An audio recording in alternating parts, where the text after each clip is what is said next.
Bine v-am regăsit, dragilor din Zodia Săgetător, oriunde v-ați afla. Suntem împreună la o nouă lectură pentru anul 2026, așa că toți cei care aveți ascendentul Luna Venus în Zodia Săgetător, această lectură este de asemenea și pentru voi. Înainte de a începe lectura propriu-zisă, folosindu-mă de casele astrologice, trebuie să vă spun un mic rezumat despre acest nou an care sperie pe mulți dintre noi. Este într-adevăr, că vorbim la nivel mondial și nu numai, dar la nivel mondial, se pare că lumea pe care noi o cunoaștem așa cum este ea, este pe punctul de a se schimba într-un mod foarte radical. Și nu este o simplă schimbare de ani, e pur și simplu o resetare, dragilor, o resetare destul de profundă a civilizației umane. Acum, eu aș spune că totuși pentru noi, cei care trăim în epoca modernă, este într-adevăr ceva care pe unii ar putea să-i sperie un pic, dar omenirea de-a lungul istoriei sale a mai avut parte de aceste aspecte astrale care au declanșat această resetare atât de radicală. Acest lucru s-a mai întâmplat, nu știu,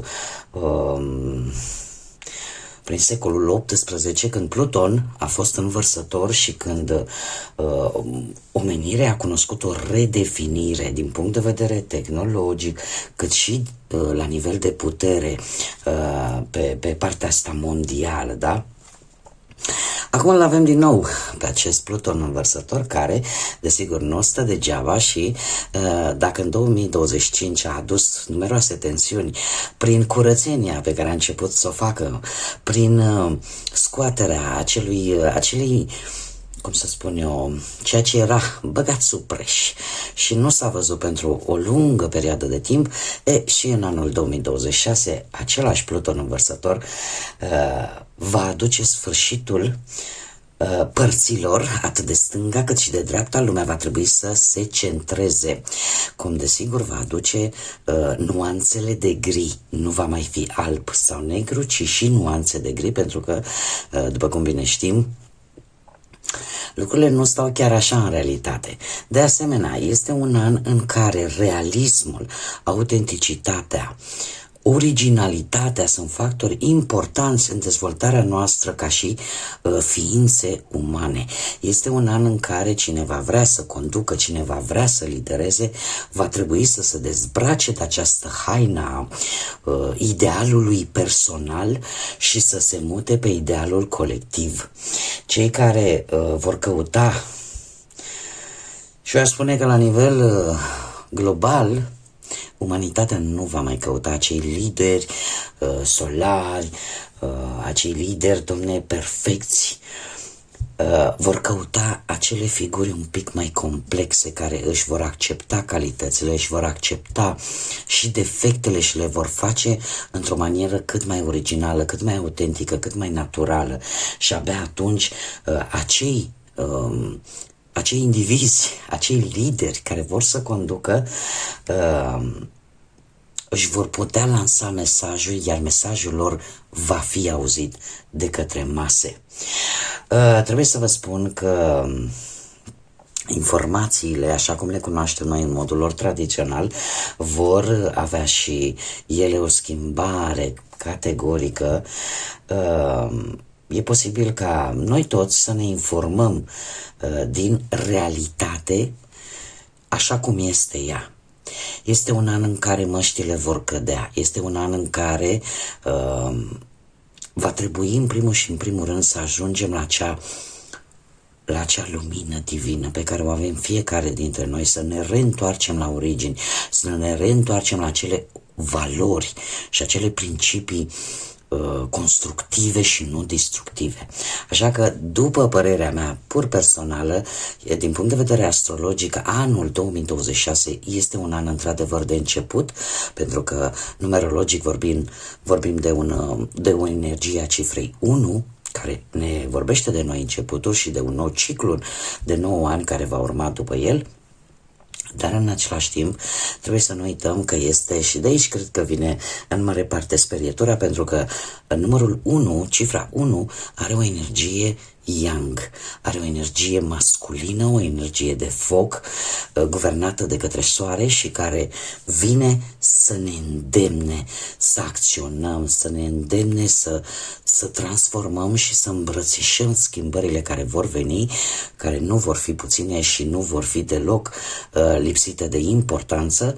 Așa că este un an pentru cei curajoși, este un an pentru cei puternici, este un an pentru cei care vor vrea să se regăsească pe ei, să revină la acele tradiții, la acele principii morale general valabile și, desigur, este un an pentru cei cărora le place autenticul, le place să fie originali și unici în felul lor de a fi și să-și accepte atât calitățile cât și defectele într-un mod natural, pentru că, dragilor, ați accepta un defect, ați accepta o greșeală, este de fapt a recunoaște că ești mai înțelept, pentru că noi nu am învățat nimic aproape dacă am avea decât calități, ceea ce este un lucru imposibil, și cele mai bune, cum să spună, lecții de viață vin din propriile noastre greșeli și din propriile noastre experiențe. Iar știți cum e? Una fără cealaltă, dacă n-am conștientizat răul, n-am putea să facem diferența între ce e bine și ce e rău. Așa că una fără alta nu se poate, dar ni se cere să găsim acea cale de mijloc și într-un fel să asimilăm atât calitățile cât și defectele, în felul acesta să le integrăm în propria noastră ființă, atât la nivel personal cât și la nivel colectiv. Și acum, dragilor, haideți să vedem cu ce va aduce de fapt anul 2026 pentru dragii mei din Săgetător pe case astrologice. Să vedem cu ce vine acest an atât de tumultos și care inspiră, eu aș zice că nu neapărat inspiră teamă, cât inspiră respect. Și haideți să vedem.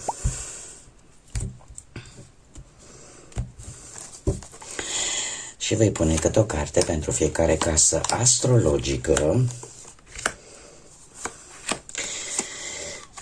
Trebuie să vă spun că este un an în care finanțele vor fi foarte fluctuante. Așa că, dragilor, trebuie să fim atenți cu investițiile, trebuie să fim atenți cu bănuții, pentru că, din punctul ăsta de vedere al bănuților, lucrurile vor fi foarte, foarte schimbătoare. Aici avem surpriza anului sau ce situație este importantă de știut pentru voi, dragilor, din Săgetător. Și începem cu prima casă, casa personalității voastre, casa ascendentului, a felului cum voi vă prezentați în fața celorlalți sau cum vă percep ceilalți pe voi. Și avem un rege de monede. Un rege de monede, se pare că poate unii dintre voi chiar aveți un ascendent într-o zodie de pământ, Taur, Fecioară sau Capricorn. Cert este că veți fi percepuți ca niște persoane foarte sigure pe voi, niște persoane ambițioase, niște persoane care au capacitatea de a-i ghida chiar și pe ceilalți și care la un moment dat poate că sunteți văzuți ca niște persoane care chiar vor să ajute, ca poate unii dintre cercul vostru intim, persoane din jurul vostru poate să se redreseze din punct de vedere economic. Cert este că, din punct de vedere atât spiritual, cât și emoțional, cât și material, voi veți avea, ca să zic așa, capacitatea de a vedea exact ce șanse aveți și cum să vă adaptați la noile situații sau la noile persoane sau la noile locuri care vor veni pe parcursul lui 2026. Casa a doua a finanțelor este, mi-apare un 6 de spade. Lăsând la o parte finanțele, putem vorbi și de bunuri materiale, putem vorbi și de resursele voastre sau felul în care voi vă folosiți acele talente cu care voi v-ați născut. Acest 6 de spade îmi vorbește de situația în care eu aș zice că veți duce o luptă pentru o anumită sumă de bani sau pentru ca situația voastră financiară să cunoască o îmbunătățire. E posibil ca poate unii dintre voi să mai fi încercat acest lucru și parcă să nu fi dat acele rezultate pe care voi vi le-ați dorit. Asta vă va face pe unii dintre voi să căutați rezolvare sau să căutați sprijin în alte locuri sau în, ca să zic așa, pe alte meleaguri. Pe alte meleaguri, într-un fel sau altul, să le puteți rezolva. 6 de spade este, într-adevăr, e posibil ca prima jumătate a lui 2026 și nu numai la voi se întâmplă, chiar la toate zodiile de foc, atât la Berbec cât și la Leu, să nu fie chiar tocmai atât de bine aspectate partea asta financiară. De ce? Pentru că energia voastră este una destul de zbuciumată, ca să zic așa, rămân anumite energii din anumite tensiuni din 2025, dar asta nu vă face să vă aventurați, să scoateți aventurierul din voi și să căutați soluții în altă parte, în așa fel încât această situație financiară să o puteți rezolva sau să o puteți îmbunătăți. Mergem mai departe, casa a treia. Casa a treia avem un 7 de bâte. Casa a treia ne vorbește de comunicare, ne vorbește de comunicarea în general cu ceilalți, fie ei frați, fie cercul vostru intim, fie vechi prieteni, colegi. Ne vorbește practic de abilitatea voastră de a dialoga, de a comunica cu ceilalți. Acum, din punctul ăsta de vedere, aș putea spune că dacă vorbim de frați, surori, voi oricum veți fi pe o poziție de putere, o poziție dominantă și chiar dacă veți avea sau vă veți lovi de anumite provocări venite poate din partea acestor membri din familie, pentru cei care îi aveți, acest 7 de bâte îmi spune că ai șanse mari să îți impui punctul de vedere și să ieși victorios. Plus de asta trebuie să conștientizezi, dragul Edi și draga mea din Săgetător, că nu poți mulțumi pe toată lumea, așa că este o misiune aproape imposibilă, da? Întotdeauna vor exista nemulțumiți. Dacă vorbim de comunicare, comunicarea, să știți că va fi una pe care o puteți coordona foarte bine și eu aș mai spune că nu trebuie să vă pierdeți curajul și trebuie să vă urmăriți scopul pe care voi vi l-ați propus, planul pe care voi vi l-ați făcut pentru 2026, aveți puterea de a comunica, abilitatea voastră de a dialoga într-o formă destul de bună și chiar vă puteți impune un anumit punct de vedere într-o formă destul de cizelată, într-o formă destul de asertivă, în așa fel încât să nu creați tot felul de tensiuni. Mergem mai departe. Casa a patra. Casa a patra ne vorbește de familie, de strămoși, în general de partea biologică, dar ne vorbește de asemenea și de locuință, de acel loc pe care voi îl numiți acasă. Aveți un cavaler de monede. Să știți că dacă vorbim de relația voastră cu părinții, cu bunicii, relația, să știți că este una destul de bună, sunteți destul de răbdători și eu aș spune că aveți foarte multă răbdare. Aveți foarte multă răbdare și încercați într-un fel sau altul, poate să-i protejați pe cei dragi vouă sau să fiți cât mai responsabili cu putință. Dacă vorbim de partea asta a casei, a locuinței, lucrurile, să știți că se vor mișca destul de încet. Dar asta nu înseamnă că dacă se mișcă încet, nu se mișcă și bine. Merg într-un sens pozitiv, doar că dacă vă gândeați să achiziționați o casă sau să o renovați sau, nu știu, să faceți ceva legat de o proprietate sau de o locuință, lucrurile se vor mișca destul de încet în acest an. destul de încet și ar fi bine să dați un pic dovadă de flexibilitate când e vorba de păreri, când e vorba de, poate de sfaturi din partea altora, adică să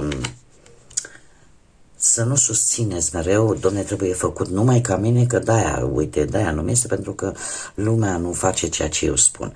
Dar să lăsați un pic de la voi, dar în tot cazul, mie cel puțin asta mi-arată cărțile, că se vor mișca destul de lent în ceea ce privește partea asta imobiliară.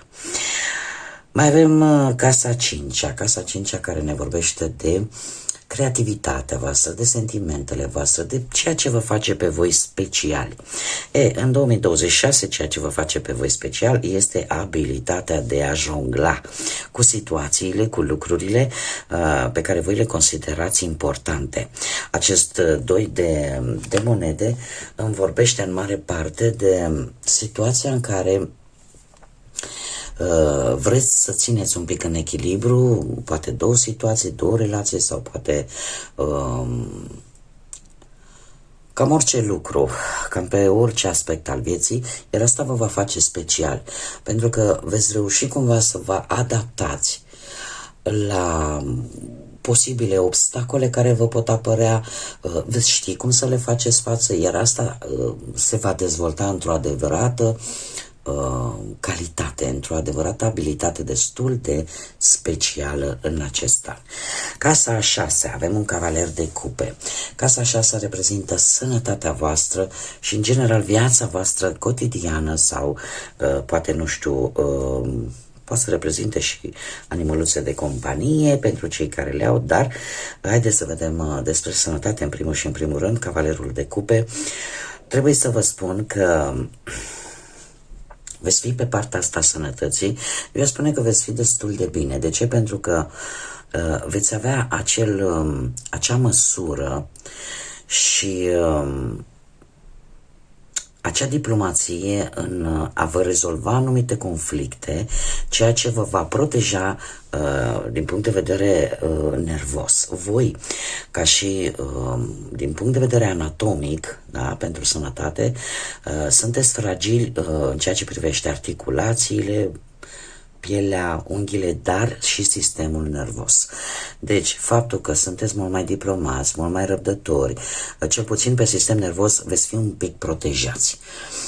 De asemenea, aș mai putea să spun că deciziile voastre în ceea ce privește posibile probleme de sănătate vor fi destul de echilibrate și asta vă va ajuta să, cum să spun eu,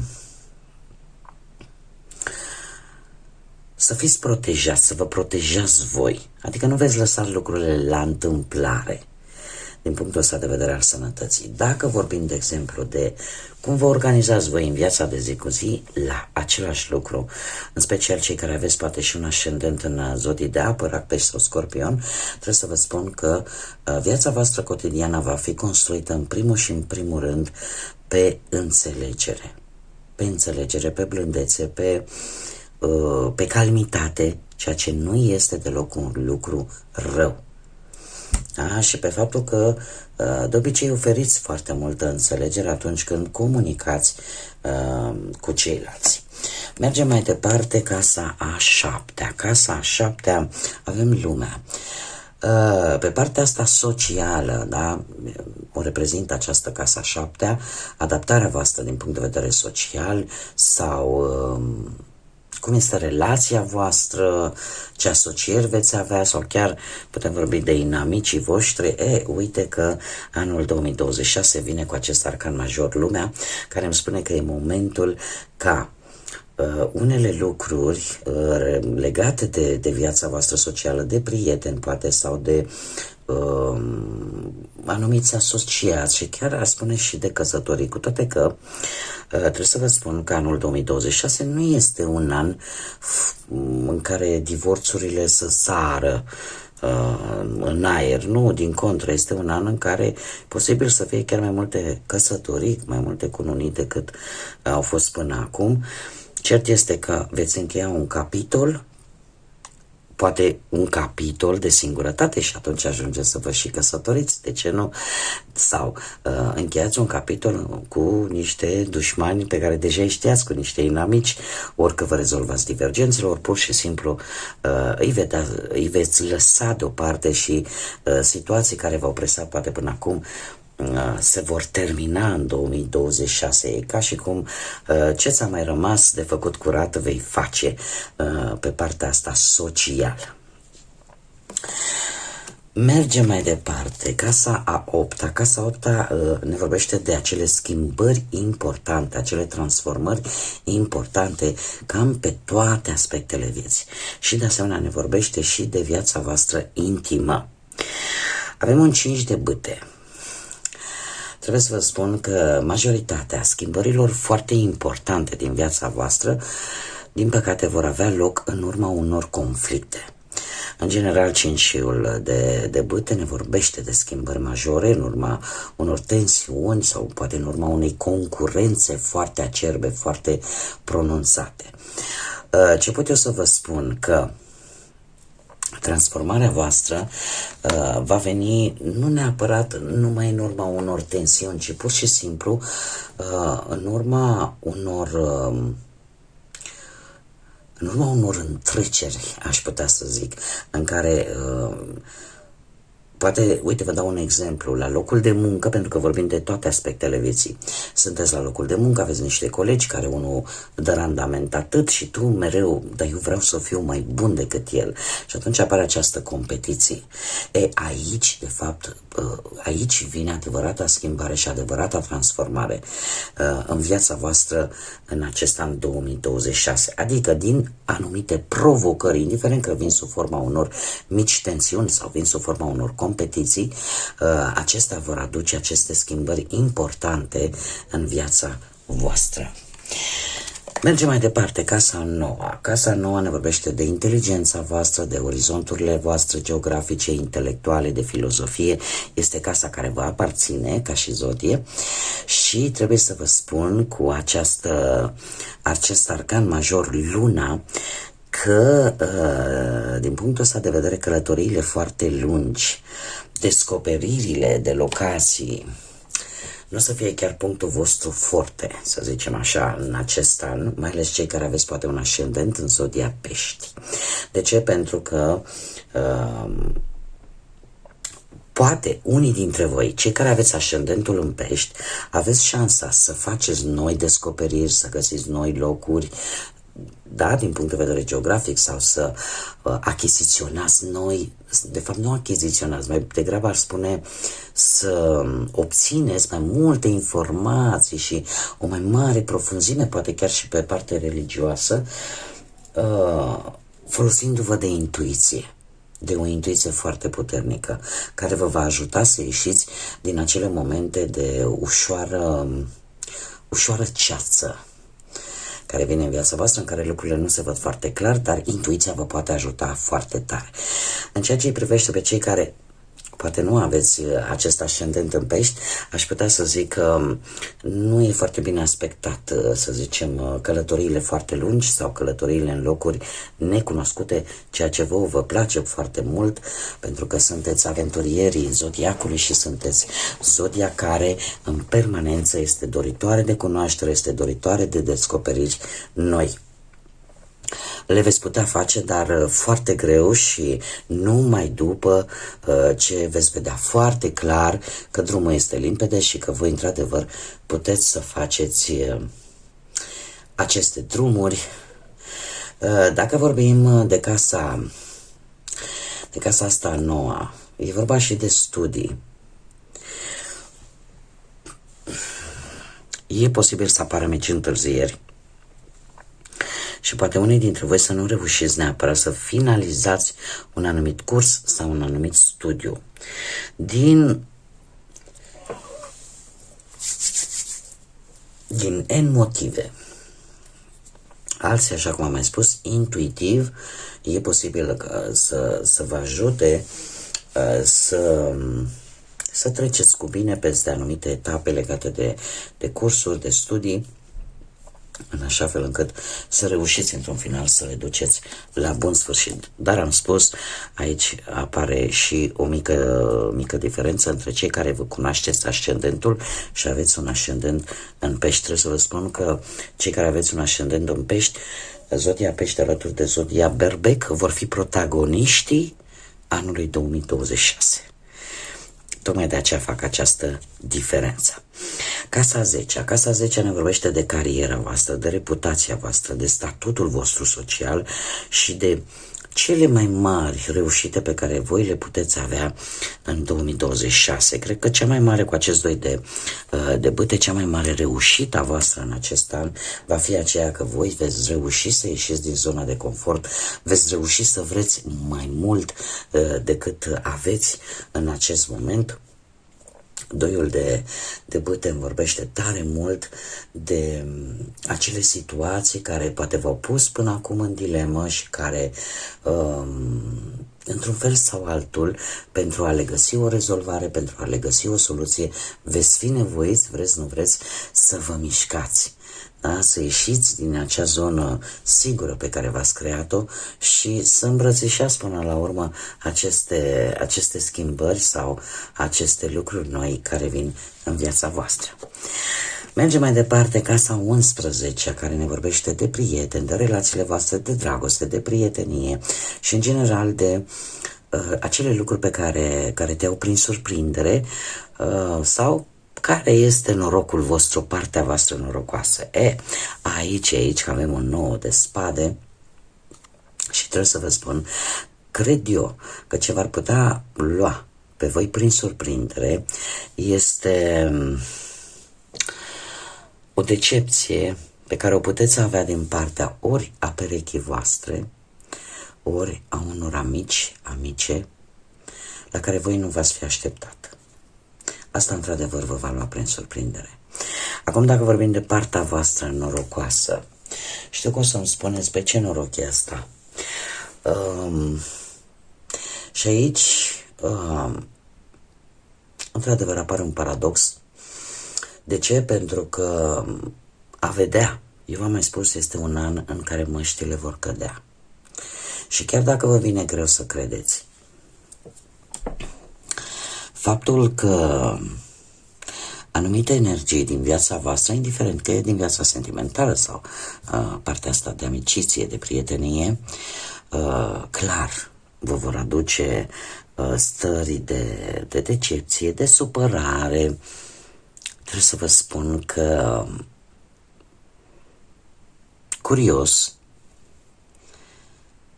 cred că partea voastră norocoasă este aceasta. Că măștile acelor persoane vor cădea pur și simplu, iar voi veți vedea exact persoanele respective așa cum sunt ele. Chiar dacă poate că este unica formă pe care o are Universul, pe care o are divinitatea de a-ți arăta adevărata față a oamenilor. Și ai putea să-l consideri și un dram de noroc. Pentru că ca să se ajungă aici, ceva se va întâmpla. Ceva extern care va crea această stare. Și știu că sună un pic aiurea. Cum să-i spui unui om, Doamne, știi, ăsta e norocul tău, ca să poți să afli cine te minte, cine nu e așa cum spune că e, trebuie să treci în stările astea. De multe ori, știi cum e, mai bine te trezești mai târziu decât niciodată. Și ăsta se poate numi un dram de noroc. Să nu trăiești într-o minciună sau să nu trăiești într-o stare de așteptări care nu se vor îndeplini niciodată. Mergem mai departe. Casa a 12-a este casa care ne vorbește de ceea ce există în interiorul nostru și pe care nu-l arătăm nimănui. Ne poate vorbi de anumite preocupări interne, de anumite atenționări, iar pentru anul 2026 avem un 3 de bâte. Asta îmi spune că voi, în interiorul vostru, sunteți foarte axați să dețineți controlul unei anumite situații sau să-i aduceți anumite îmbunătățiri. E o chestiune pe care nu neapărat că o gândiți. Este undeva acolo în mintea, în sufletul vostru și așteptați oarecum momentul prielnic ca să o puneți și în acțiune. De obicei, acest 3 de bâte îmi spune că ai șansa de a obține aceste lucruri prin două variante, ori prin. Și tocmai aici vedeți că are foarte mare legătură cu călătoriile. Ori printr-o călătorie, ori în urma unui studiu. Sau poate în urma unui curs. Aici voi adaptați. Problema este alta. Atunci când, și aici trebuie să aveți grijă, atunci când vedeți că lucrurile nu sunt foarte clare sau că vă simțiți ușor blocați, această casa 12 ne spune să încercați să evitați să luați decizii importante, mai ales dacă aceste decizii importante au de văzut cu proiectul tău de suflet, cu planul tău pe care nu-l spui nimănui și pe care îl ții în interiorul tău. De ce? Pentru că vor fi și momente de genul acesta în care, cum să spun eu, vine schimbarea și te ia așa pe nepusă masă și apare un ușor blocaj. Nu luați decizii importante în momente de acest gen. Haideți să vedem dacă este o surpriză sau dacă este o situație importantă. Se pare că este o situație importantă. Avem aici nodul sud, avem o dezarmonizare, un conflict și o transformare. Dragilor, e posibil ca de-a lungul lui, eu aș tinde să cred că în prima jumătate a lui 2026 să existe un conflict. Să existe, așa cum bine am văzut, o competiție, dar foarte dură.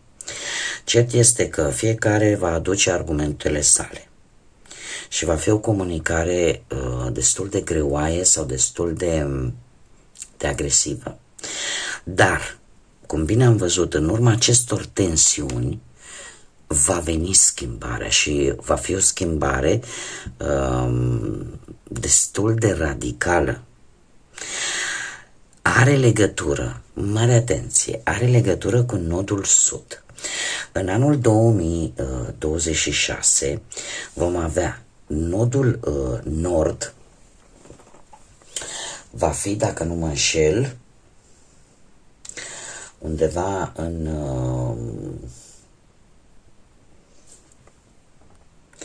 va fi în Vărsător, iar nodul sud va fi în Leu.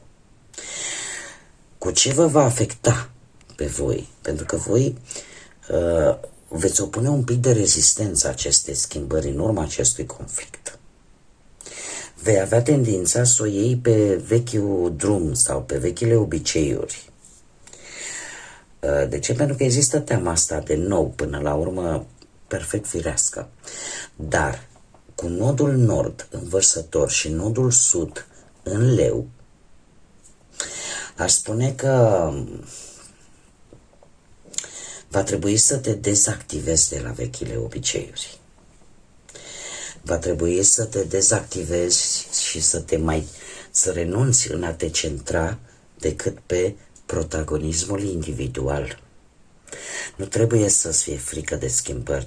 E un an în care trebuie să îmbrățișăm schimbarea și transformarea care vine.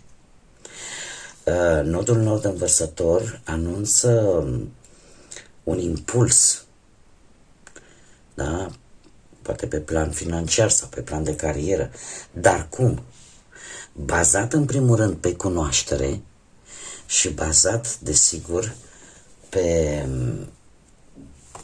cum să spune, pe lucrurile făcute alături de ceilalți. Nu este un an bun, cum am mai spus, pentru cei care vor încerca să facă lucrurile la nivel individual. E ca și cum mai spune, puterea stă în cei mulți.